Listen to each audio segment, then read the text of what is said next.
Anana pachaye apati tek tek na apatia apati tek teku apati to apati kut kut kut apataye. Mga triboy o halika, para bang yosin ang sinindihan. Di mapigilan ang naramdaman o parang nikotin. Sa lalamunan mo na dumadaloy hindi magaan. May tumutusok pero usok man o makating anong napadaan. Palo lang nakipagsapalaran, pagtapos ipasa alam mo na yan. Para bang yosin ang sinindihan. Di mapigilan ang naramdaman o parang nikotin. Sa lalamunan mo na dumadaloy hindi magaan. May tumutusok.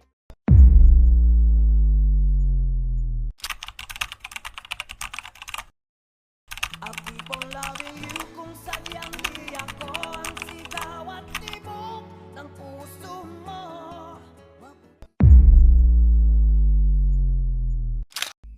Mouse and keyboard port connects older style mouse and keyboard. It's round and color-coded.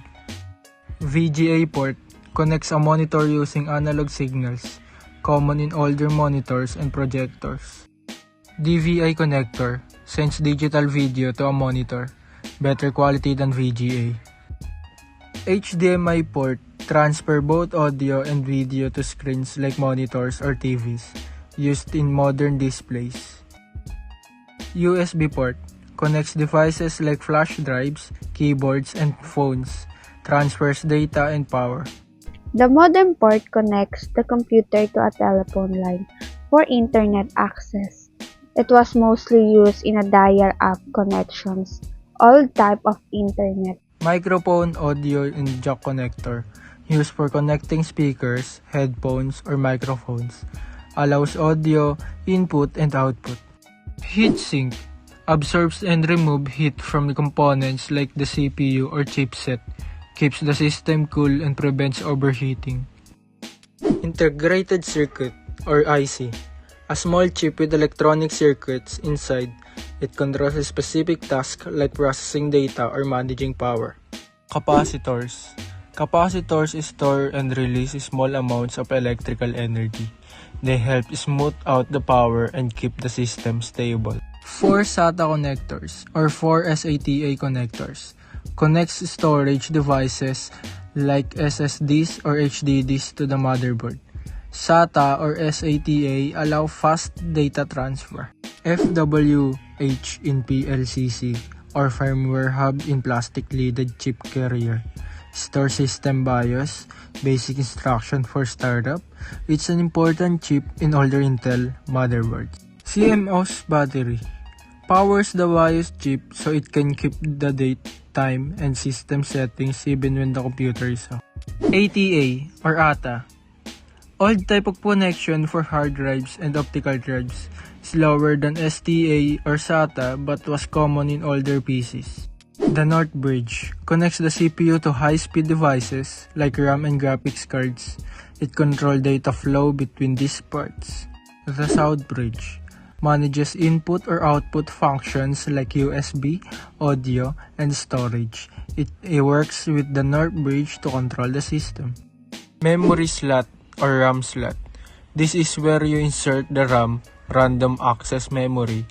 RAM helps the computer run programs faster and multitask smoothly. 24-pin ATX connector, main power connector from the power supply to the motherboard. It gives electricity to the whole system. Floppy connector, it connects a floppy disk drive to the motherboard. This is mostly found in older computers. ATA or ATA, old type of connection for hard drives and optical drives, slower than STA or SATA but was common in older PCs. Super I/O controls a slow input or output device like the keyboard, mouse, and cellular ports. It manages legacy port. CPU fan. The CPU fan cools down the processor while it is working. It helps prevent the CPU from overheating. CPU socket holds the CPU processor and connects it to the motherboard. It is where the brain of the computer sits. System panel connector connects the motherboard to the buttons and lights on the front of the case, like power button, reset button, and LED lights. Serial port connector used to connect older devices like modems and some mice. It sends data 1 bit at a time. SATA RAID, redundant array of independent disk, a setup that connects multiple hard drives. It improves performance or provides data backup, redundancy. Inductor, an electrical part that helps control voltage and current flow, often used in the power section of the motherboard. AGP, or Accelerated Graphics Port, used to connect a graphics card to the motherboard. It helps improve the performance of 3D video and graphics. PCI, or Peripheral Component Interconnect, a slot for connecting devices like sound cards, network cards, and older video cards. It allows extra components to communicate with the CPU. 3-pin connector, used to power small fans. It controls fan speed based on system temperature. CPU fan connector, this connector powers the CPU fan. It also controls the fan speed based on how hot the CPU gets. Jumper, used to change settings on the motherboard. It can enable or disable functions like BIOS reset. USB header, connects USB ports from the front panel of the case to the motherboard. It allows USB devices to connect to your computer. What was your initial design concept for the motherboard? My initial design concept was to create a simple, easy to understand prototype of a motherboard using everyday and recyclable materials. I wanted to be a hands-on visual aid for learning the basic layout and the function of motherboard components. How did you plan the layout like CPU, RAM, chipset, or other components? I based the layout on a standard ATX motherboard format. I researched the typical position of major components like the CPU socket, RAM slot, chipset, and connectors to keep the arrangement as accurate as possible learning purposes. Did you create sketches or diagram for your prototype? Yes, before I started building, I sketched a raw layout of the motherboard on paper. This helped me position each component properly and decide on the scale and spacing for the parts. Did you follow a real motherboard layout or make your own? Why? I follow a real motherboard layout because I wanted my prototype to be useful for basic hardware learning. Sticking to a realistic layout helps users easily recognize the parts when they see an actual motherboard. What material did you use and what do they represent?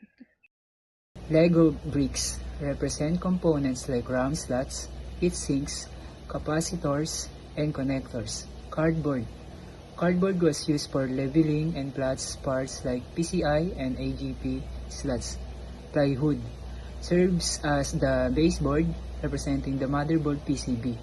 Coins and metal parts represents inductors and other cylindrical components. What challenge did you encounter and how did you overcome them? One challenge was making the components recognizable using only simple materials. I had to be creative, like using Lego bricks of different colors and shapes to represent various parts. Another challenge was spacing, making sure all the parts fit properly. I overcome this by carefully measuring and adjusting my layout. What would you improve if you had more time or resources? We would improve our motherboard something better than plywood. Maybe a smoother or stronger recycled material to make it look cleaner. And we would try to make more accurate layout like CPU or RAM and etc. Would your prototype help a beginner understand how a motherboard works? Yes, I believe this prototype would really help beginners.